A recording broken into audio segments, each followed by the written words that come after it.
취업을 뽀개주는 칩복 코디 여의도 호랑이 권혁 중입니다.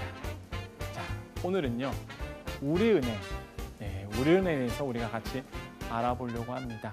우리은행 이번 편은요 이제 19년도 하반기 공채, 그 다음에 2020년도 상반기를 대비하는 개념으로 해서 우리가 접근하려고 해요. 그래서 새로운 정보들, 그 위에 또 어떤 내용들이 있었는지에 대해서 같이 알아보려고 하니까 이런 게 오히려 우리 학부생들이라든지 취준생 여러분께 많은 도움이 된다고 합니다. 그래서 그렇게 학생들 얘기 들어보면 좋아하더라고요. 그래서 이렇게 같이 이제 그 이후의 일들, 최근의 이슈들을 가지고 한번 우리은행에 대해서 알아보도록 하겠습니다. 자, 우리은행 그래도 기업 정보는 봐야 되겠죠. 자, 1899년도 대표는 송태승 행장이고요. 매출액 같은 경우는 19조 9천억 원 정도, 영업이익 2조, 당기순이익 2조 정도에서 18년도 사업했고요. 인원 영향 같은 경우에는 최근 자료죠. 19년도 분기, 그러니까 반기 보고서 보면은 15,061명 정도가 돼 있고 평균 연봉 은행권 다 비슷합니다. 한 7천만 원 이상에서 1억 원 미만 정도로 되어 있습니다. 자, 주식회사 우리은행은요 1899년 고종황제의 윤허를 통해서 최초 은행인 대한천일은행의 모태로서 120년 전통에 자랑하는 은행이다라고 우리은행은 강조하고 있습니다. 그래서 요거 좀 아셔야 돼요. 그 이유는 제가 좀 더 말씀드릴게요. 2002년도에 우리은행으로 행명을 이제 변경을 했는데 이 자료 같은 경우는 제가 항상 그 칩복 코드를 보시면은 우리 그 권혁준 교수님이 항상 그 프레지라는 걸 통해서 했는데 오늘은 PPT네요 이렇게 했는데 프레지가 갑자기 작동이 안 돼서 PPT로 했어요. 근데 여러분 희소식 하나 알려드릴까요?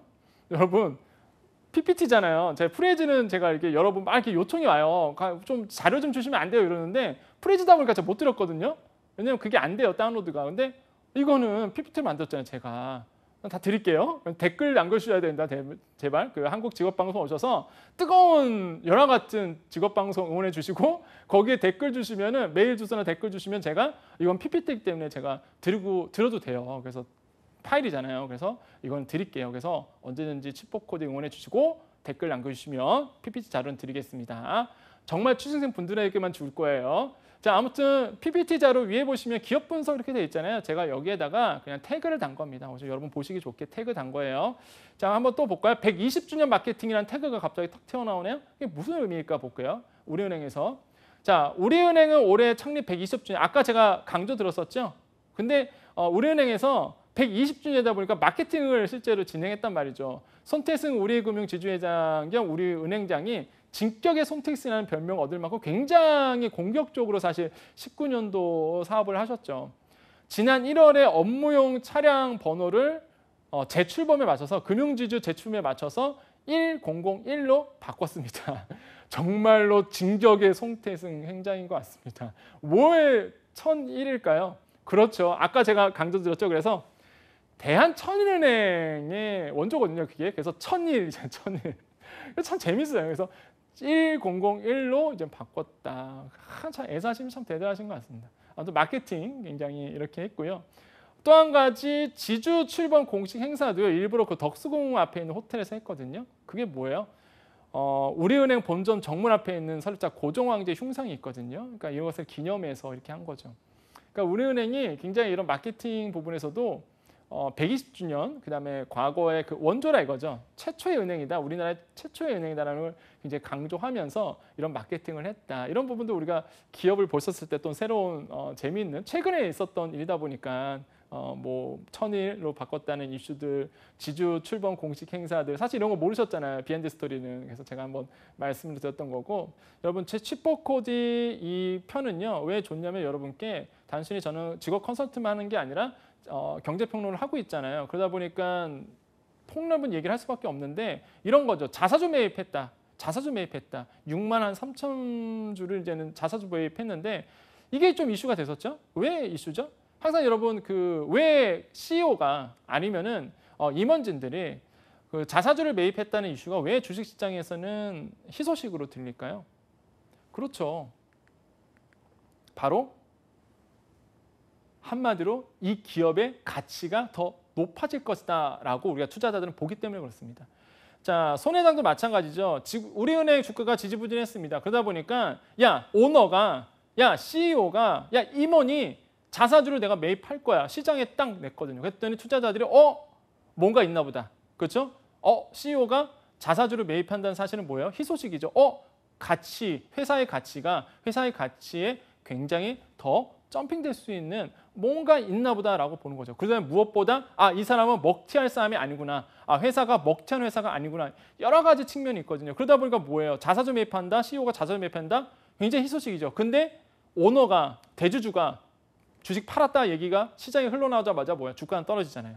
그래서 그 얘기는 뭐예요? 반대되는 얘기겠죠. 그래서 손해장 같은 경우에는 자사주를요 5차례나 했습니다. 5차례 하면서 정말로 우리은행 정말 살리기 위해서 또 은행을 이끌어가기 위해서 이러한 모습도 굉장히 했다. 이런 부분이 굉장히 사실 시장에서는 굉장히 좋은 시그널이었다라고 볼 수가 있겠고요. 자, 동양자산운용, 그다음에 ABL 글로벌 자산운용, 뭐 옛날에 알리안츠였죠. 아무튼 국제 자산 신탁을 인수했다. 굉장히 그죠? 동양자산운용, ABL 글로벌 자산운용 그죠? 이렇게 국제자산 신탁 인수 이런 거 보면 굉장히 공격적으로 좀 M&A를 했다라고 좀 볼 수가 있겠죠. 그다음에 MBK 파트너스와 손을 잡고 롯데카드 지금 80% 인수했는데 의뢰금융이 한 20% 정도 했다. 이런 부분도 굉장히 좀 이슈가 될 수 있고요. 또 한 가지 뭐 손해보험을 인수하여서 사모펀드 JC 파트너스의 주요 출자자 이것도 굉장히 이슈인데 여기 제가 또 Y를 달아드릴게요. 우리은행 편은 좀 Y가 많이 달았습니다. 왜냐하면 면접 준비 잘하시라고 그래서 의미를 좀 해석해 드리려고 간 거니까. 그러면은 우리의 금융지주에서 MG 손해보험을 인수하는 사모펀드 쪽에다가 주요 출자자로 참여했다. 이게 무슨 의미일까요? 손해보험 계열사를 확보하기 위한 전략, 그죠? 4분기부터 이런 인수합병 효과가 빛을 볼 전망입니다. 무슨 얘기예요? 손해보험 계열사를 확보하기 위한 전략. 문어발식으로 확정 들어가겠다 이런 얘기입니다. 그래서 우리은행이 굉장히 사실 19년도에는 공격적이었어요. 그다음에 또 바뀐 부분이 뭐냐면 우리은행이 전략적으로 채용 제도를 좀 개선한 부분도 있었죠. 뭐 아시겠지만 이슈가 좀 있었잖아요. 채용에 대한 부분에 대해서 재작년에 그래서 그런 부분이 좀 바뀌었고 대출금리 비교 서비스에 5대 금융지주 가운데서 가장 먼저 참여했다. 이거는 여러분 꼭 알아두셔야 되겠습니다. 대출금리 비교 서비스. 이게 뭐죠 도대체? 그래서 위에 나오죠. 대출금리 비교 서비스는 각 금융사의 대출 상품을 확정된 금리와 한도로 보여주고 앱에서 신청까지 가능한 서비스를 말한다. 핀테크 기업마다 다르다라고 되어 있습니다. 이게 뭐냐면 통일된 어떤 정보에서 운영하는 게 아니라 대출금리 비교를 해주는 건데 이게 그 핀테크 기업마다 좀 다르게 해줍니다. 그러니까 뭐냐면 정보는 비슷한데 서비스 자체가 플랫폼 자체가 많이 다르죠. 근데 뭐냐면 우리은행이 이거를 시중은행 최초로 이 금리 서비스를 해주겠다는 얘기죠. 핀테크가 합쳐서. 근데 왜 이런 대출금리 비교 서비스가 활성화가 안 됐을까요? 그러니까 요거 제가 또 질문 드릴게요. 그러니까 너무 좋은 서비스잖아요. 금융 소비자 입장에서는 대출금리 비교가 된다면 사실 나에게 맞는 대출을 받을 수 있고 또한 저리로서 더 저렴한 이자를 받을 수 있기 때문에 금융 소비자 측면에서는 굉장히 좋은 서비스고요. 또한 은행들도 사실 이거를 좀 해볼 만 했었죠. 근데 왜 그동안 대출금리 비교 서비스가 활성화가 안 됐을까? 일사전속주의 때문에 그렇습니다. 보험. 그죠? 대출이잖아요, 대출. 그럼 뭐예요? 일사전속주의는요, 대출 모집인이 금융사 한 곳의 상품만 판매할 수 있도록 하는 제도입니다. 그러다 보니까 걸림돌이 되는 거예요. 왜? 여러 금융회사의 대출 조건을 비교한 후에 원하는 상품을 선택하는 방식의 대출 모집 플랫폼 서비스의 걸림돌로 작용해 왔기 때문에 그렇습니다. 뭐냐면 일사전속주의는 뭐예요? 대출 모집이 금융사 한 곳의 상품만 하다 보니까 모아놓고 팔 수가 없는 거예요. 모아놓고. 그래서 이런 일사전속주의 때문에 사실 활성화가 안 됐는데 이게 뭐냐면은 정부에서 2019년도에 풀어버렸습니다. 무슨 얘기예요? 일사전속주의에 대해서 규제 샌드박스라고 보통 그러죠. 규제를 이제는 확 풀어버렸죠. 그래서 뭐야? 이제는 대출금리 비교 서비스가 이제 앞으로 더더욱 활성화될 예상으로 보여주고 있거든요. 그래서 대출금리 비교 서비스, 우리은행이 시중은행 최초로 시도를 하고 있다. 우리가 좀 이렇게 이해하시면 되겠고, 우리은행은 여러 대출 상품 중 가장 먼저 소액 대출 상품이 우리 비상금 대출을 뱅크샐러드의 서비스, 그러니까 핀테크 회사죠. 뱅크샐러드 서비스에 제공할 예정입니다. 우리은행은요 향후 고객 수요에 따라서 뭐 한도가 더 상향된 좋은 대출 상품을 또 가지고 올 수 있다. 또는 부동산 대출에 맞춰서 또 가질 수 있다라고 볼 수가 있겠고요. 이것의 의미는 또 우리가 어떻게 해석해야 되냐면 뭐예요? 상대적으로 수요가 많은 대형 시중은행이 참여로서 뭐가 돼요? 핀테크 업계가 더더욱 확장되는 기회를 마련했다. 사실 이게 시중은행이 안 들어오면 의미가 없잖아요. 시중은행이 전 금융상품을 아직은 그래도 우리 시중은행이 앞서가고 있기 때문에 점유율이 많기 때문에 시중은행이 사실 이걸 도입을 안 하면 굉장히 힘들거든요. 근데 우리은행이 뭘 했다? 최초로 했다. 이 부분 굉장히 잘 이해해 주시면 되겠습니다. 자, 우리은행의 위기. 제가 태그를 또 달아드렸죠. 아이고 나왔네요. DLS, DLF. 제가 솔직히 우리은행 이거 기업 분석 아니면은 면접 준비 대비해서 제가 준비를 하면서 이거 할까 말까 되게 고민 많이 했습니다. 사실 솔직히 말하면 왜냐면 이거는 우리은행 입장에서는 아크레스건이고요. 악재잖아요, 사실 악재. 아시는 분 아시겠지만 링크드입니다. 그러니까 파생 상품 연결이거든요. 이걸 이제 문제가 생겼죠. 문제가 생겨갖고 해외 금리 연계 파생 상품 결합 전체 판매액이 한 8,200억 정도가 된다면 이 가운데 은행이 99%를 팔아봤습니다. 근데 우리은행이 1위예요. 우리은행이 4천억 정도, 뭐 하나은행이 3,800억, 뭐 이렇게 해서 나오는데 그러다 보니까 사실 욕을 금융 소비자 입장에서 욕을 엄청 먹었죠. 그런데 이걸 어떻게 말해야 될까요? 만약에 여러분 면접 질문에서 만약에 이런 얘기가 나온다면 내가 지원할 회사잖아요. 근데 내가 지원할 회사의 악재란 말이죠. 이걸 어떻게 풀어내야 될까? 이걸 어떻게 극복해야 될까? 그러니까 항상 문제 해결 능력을 요구되고 있잖아요. 우리가 NCS를 봐도 항상 주요한 덕목은 뭐예요? 문제 해결 능력이죠. 그러면은 지금 우리은행이 갖고 있는 숙제는 DLS와 DLF의 이슈가 터져서 이걸 어떻게 하면 소비자에게 다시 한번 신뢰를 얻을 수 있을까? 금융사들을 어떻게 하면 마음을 돌릴 수 있을까? 어떻게 이 위기를 극복할 수 있을까가 이게 이슈란 말이죠. 뭐 이미 터진 건데 어떻게 하겠습니까? 그래서 이거를 어떻게 리스크를 해지하느냐, 극복하느냐 이게 이슈거든요. 그럼 여러분 이제는 앞으로 예비은행원으로서 우리은행 직원으로서 이거에 대해서 어떤 생각을 가지고 있느냐 이거 충분히 물어볼 가능성이 있거든요. 자, 어떻게 말해야 될까 본다면 우리은행의 대응 방안을 한번 연구하면 그 답이 나옵니다. 어떻게 되냐면 우리은행은요 이렇게 대응하고 있습니다. 자산관리 체계를 고객 중심으로 변화시킬 계획을 가지고 있고요. 펀드 가입 투자 숙려제와 고객 철회제를 도입을 합니다. 이게 좀 이슈죠.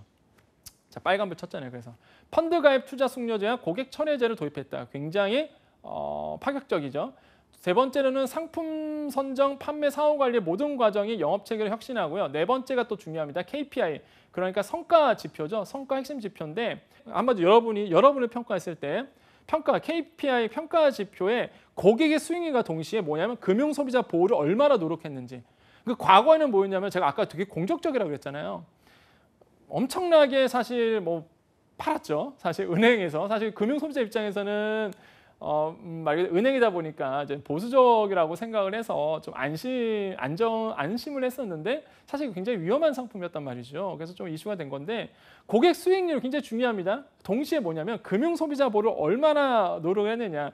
요 성과 지표도 넣겠다 이거예요. 그러니까 여러분을 평가할 때 여러분이 이제 입사를 하고 나서 행원이 된 다음에 여러분이 이제 성과 지표를 냈을 때 어떻게 한다? 금융 소비자를 얼마나 노력했어?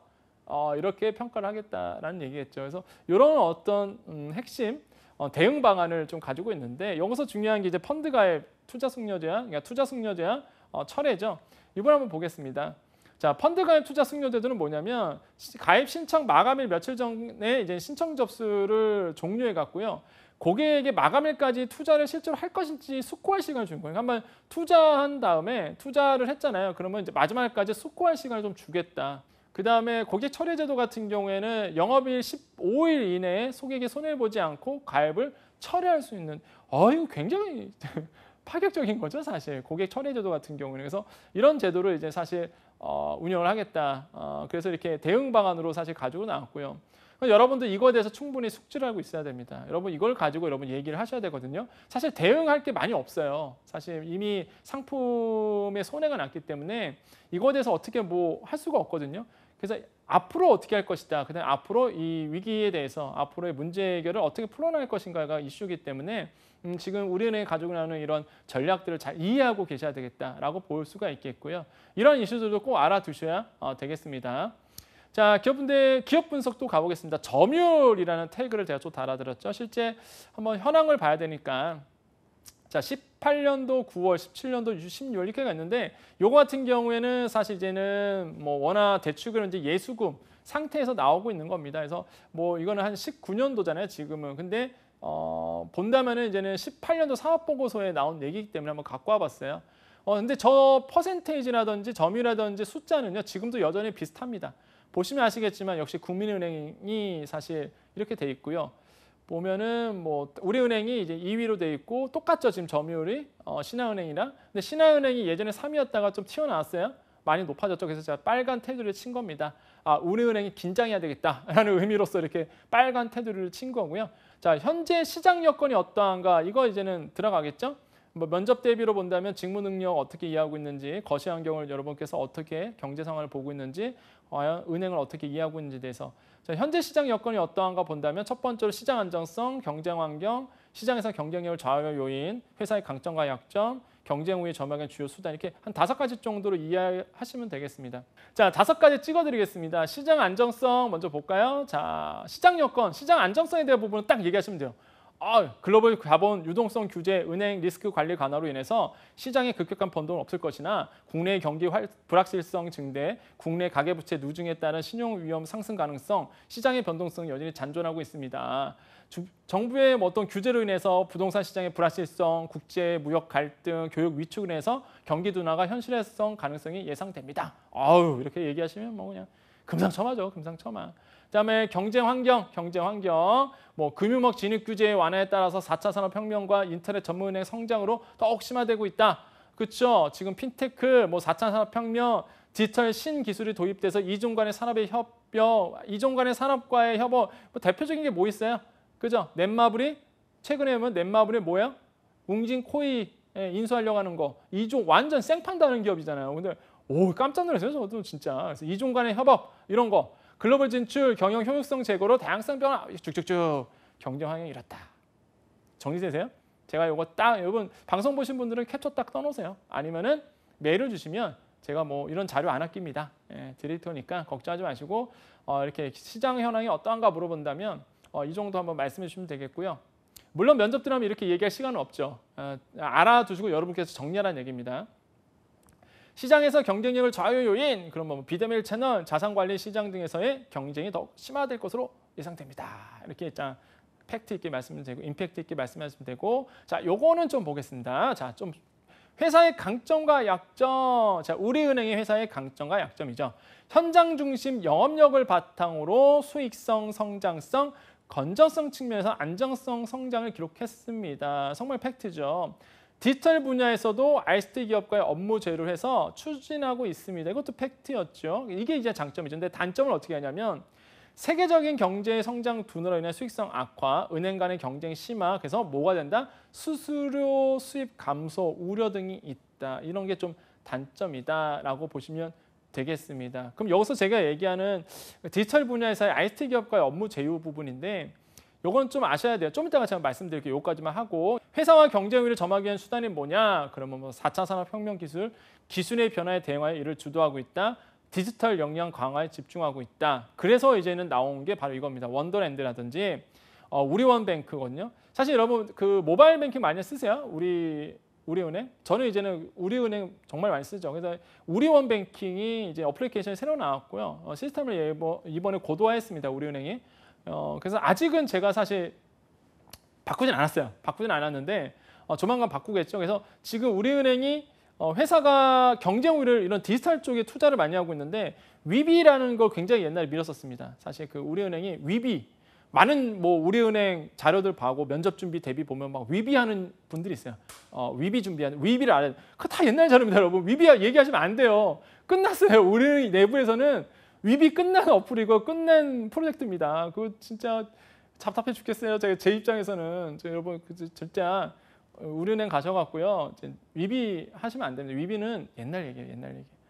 밀었죠. 밀긴 밀었죠. 다들 기억하실 거예요. 뭐 연예인 나와서 광고도 하고 위비톡 뭐 막 이런 얘기 했었는데 이미 우리은행 안에서는 이런 얘기도 되나요? 아무튼 우리은행 안에서는 이미 접은 쪽입니다. 그러니까 그거보다는 원더랜드라든지 이렇게 새롭게 우리은행에서 지금 출발하고 있고 새롭게 우리은행에서 디지털 쪽에 투자하는 부분이 있거든요. 그러니까 이런 거를 말씀해 주셔야지 옛날 얘기하시면 잘 안 된다. 그럼 뭐라고 생각하겠어요? 얘가 이 친구가 옛날 그럴 수도 있어요. 진짜 너 홈페이지도 안 봤냐? 이럴 수도 있어요, 정말. 그래서 이런 좀 찝어드릴게요. 그래서 위비홈즈 그거 써 있잖아요. 구 위비홈즈도 되죠. 구 위비홈즈에서 옛날 얘기고 새롭게 된 어플리케이션 우리 원뱅킹이라든지 원더랜드 이런 것 조금 얘기를 하셔야 되겠다라고 말씀을 드리겠습니다. 자, 그 다음에 은행으로서 필요한 역량은 무엇인가 항상 나오는 거죠. 우리은행에서도 실제 자주 나왔던 질문 중에 하나입니다. 거기서 얘기할 때 저는 이렇게 얘기하라고 그래요. 이제는 Z세대를 잡아야 된다. 과거에는 밀레니얼 세대를 잡아야 된다라고 이제 말씀했었죠. 밀레니얼 세대가 뭐예요? 80년대 초반과 2000년대 초반에 태어나신 분들. 그러니까 지금의 주 소득 구조의 중심을 차지하는 그러니까 소비하시는 세대죠. 근데 여러분께서 너무 또 밀레니얼 세대 얘기하면 좀 재미가 없잖아요. 그죠? G세대, Z세대. 뭐 어떤 세대예요? 95년도 초반부터 2010년도 초반까지 이렇게 태어나신 분들이에요. 그러니까 무슨 얘기냐면 미디어에 굉장히 노출이 잘 된 세대입니다. 앞으로의 주력 소비 세대이기도 하죠. 여러분 돋보이고 싶으세요? 이번에 조금가 이렇게 남들과 차별성 있게 보이고 싶으시나요? 밀레니얼 세대보다는 이제 G세대, Z세대를 얘기하시면 이 친구 달라 보입니다. 저도 그래요. 저도 사실 대학에서 강의를 많이 하지만은 어떤 한 학생이 사실 뭐 Z세대 얘기하고 있으면 이 친구 그래도 트렌드를 잘 알고 있구나 이런 생각 많이 하거든요. 왜 그럴까요? 우리가 보통 베이비붐 세대가 있습니다. 베이비붐 세대, 지금 은퇴하시는 세대들인데 이분들의 자녀 세대가 밀레니얼 세대고요. 화살표가 그런 의미입니다. X세대의 자녀 세대가 이제 Z세대죠. 밀레니얼 세대와 G세대, 그러니까 Z세대를 잘 이해하셔야 되는데 그냥 박지성 하면은 X세대 이렇게 이해하시면 되겠고 손흥민 하면은 이제 밀레니얼 세대 이해하시면 되겠고 이강인 그러면은 Z세대를 이해하시면 되겠습니다. 그래서 좀 특징이 좀 다르기죠. 그래서 이렇게 좀 제가 이해하기 편하라고 이렇게 정리한 거예요. 아무튼 Z세대는 왜 중요하다? 앞으로의 주력 소비 세대고요. 은행으로 입장해 본다면 앞으로 은행을 먹여 살릴 그냥 4차 산업혁명 가운데서 핀테크 기업과 테크핀 기업과 경쟁을 해야 되는데 인터넷 은행과 경쟁해야 되는데 앞으로 나에게 예금을 하고 또한 나에게 대출해 갈 사람 누굴까? 밀레니얼 세대도 있지만은 Z세대다. Z세대 이해 못하면 소비자와 세일즈가 안 된다. 어떤 특징이냐면 문화에 굉장히 개방적이고요. 근데 무엇보다 유명 브랜드보다 자신에 맞는 상품을 좋아합니다. 그 다음에 또한 뭐냐면요. 다른 사람에게 영향을 주거나 받는 것을 즐기고요. 짧은 동영상으로 정보를 주고받죠. 위기에 의한 서열, 관습 이런 거 이제는 굉장히 저항합니다. 그 다음에 합리주의와 개인주의를 우선해야 하고요. 실제 성과를 중요 가치로 보거든요. 특히 Z세대의 특징은 유튜브, 그 다음에 어떤 새로운 미디어의 채널, 특히 동영상에 굉장한 민감하게 작용하고 있죠. 그래서 은행들이 요즘 뭐 하고 있나요? 보셨어요, 여러분? 유튜브로 막 행원들이 나와서 굉장히 저도 재밌게 보고 있는데 행원들이 나와서 자기 그 은행 상품 설명하고요. 그래서 은행 막 소개하고 있잖아요. 그래서 저 되게 재밌게 보거든요. 그래서 보면서 참 재밌다. 머리 잘 썼다. 왜 그럴까요? Z세대를 위한 거죠. 왜? 미디어의 앞으로의 잠재 고객들, 잠재 소비자들 이런 분들을 위해서 사실 지금 발빠르게 움직이는 은행들도 존재하고 있습니다. 많은 인플루언서들, 많은 교수님들 또한 이영희 삼성전자 부사장님께서 Z세대에서 이렇게 정의를 했습니다. 한번 나중에 시간 되시면 한번 읽어보세요. 캡처를 딱 떠놓으시든 아니면 보시면 되겠고 자 앞으로의 은행은 어떻게 변화될까라고 나와 있는데요. 4차 산업 등장으로 인해서 금융권은 비대면 서비스가 강화되어서 대고객 상대 영업직 인력이 감소하고 있는 상황이다라고 보시면 되겠는데 제가 요거는 좀 팁을 드릴게요. 항상 여러분 거시적인 얘기가 나오면 그러니까 환경 얘기, 거시적인 얘기가 나온다면 딱 네 가지로 정리하세요. 그러니까 딱 첫째, 둘째, 셋째, 넷째 정치적 요소는 경제적 요소는 사회적 요소는 기술적 요소는 이렇습니다. 딱 끝. 이게 뭐예요? 패스트 분석이죠. 그러니까 제가 항상 저도 이제 면접에 많이 들어가서 질문을 드리면 뭐 외부 그러니까 거시적인 환경에 대한 얘기, 그 둘러싼 에워싼 얘기, 거시적인 얘기 질문이 들어가면 되게 당황하세요. 그러니까 되게 뭐랄까요? 그러니까 많이는 알고 있는 것 같은데 그러니까 정리를 해서 말씀을 못 하시더라고요. 왜 그럴까요? 말하는 법을 몰라서 그렇죠. 여러분께서 만약에 질문이 들어왔을 때 거시적이고 환경적인 얘기가 들어온다 그러면 그냥 패스트 분석으로 가시길 권유드립니다. 고민하지 마세요. 예를 들어서 은행이 앞으로 어떻게 해야 되느냐? 그럼 정치적 요소는 은행권의 지금 정치적 요소는 은행권에 영향을 줄 수 있는 경제적 요소는 은행적으로 영향을 줄 수 있는 사회적 요소는 은행적으로 영향을 줄 수 있는 기술적 요소는 이렇게 첫째 정책 요소, 둘째 경제적, 셋째 사회적, 넷째 기술적 요소는 이러한 게 있습니다. 굉장히 짧은 시간 내에 임팩트 있게 말할 수 있거든요. 자, 리더가 된다면 조직을 어떻게 변화시키겠습니까? 이것도 많은 되죠. 리더십에 대해서 이렇게 많이들 물어봐요. 그래서 이런 걸 그냥 짧게 준비했는데 저것만 읽을게요. 리더는 조직의 구성원들을 변화된 경영 환경과 특성에 적합한 방향으로 상호조화를 이루도록 노력해야 된다라고 나오는데 이건 조직 관리에 대한 좀 이론인데 세 가지만 딱 기억하세요. 변화 관리 3단계 리더십은요. 변화 필요성에 대한 인식 이게 중요하고요. 비전 설정 중요하고 아이디어 도출 이게 되게 중요하고 그러니까 여러분께서 만약에 비슷한 질문 들어온다. 리더십으로서 어떻게 팀을 이끌어갈 것이냐 아니면 여러분께서 만약에 리더가 됐다면 어떻게 그 팀을 이끌어갈 것이냐라고 본다면 저는요. 첫 번째로 변화에 대한 필요성을 인식시킬 것이고 왜냐하면 공감을 해야 되기 때문에 그다음에 비전을 제시할 거고요. 그거에 대해서 명확한 아이디어와 방법론을 제시하겠습니다. 사실 이건 제가 얘기한 게 아니라 이론입니다. 변화관리 3단계라고 기본적으로 우리가 리더십에 나온 얘기이기 때문에 이 세 가지 측면 보시겠고 또 한 가지는 만약에 여러분께서 변화관리에 대한 부분, 조직관리에 대한 어떤 이슈에 대해서 리더십에 대한 만약에 질문이 들어온다면 저는 이제 존 코터 교수의 이제 변화관리 8단계 프로세스 요거 많이 추천드리거든요.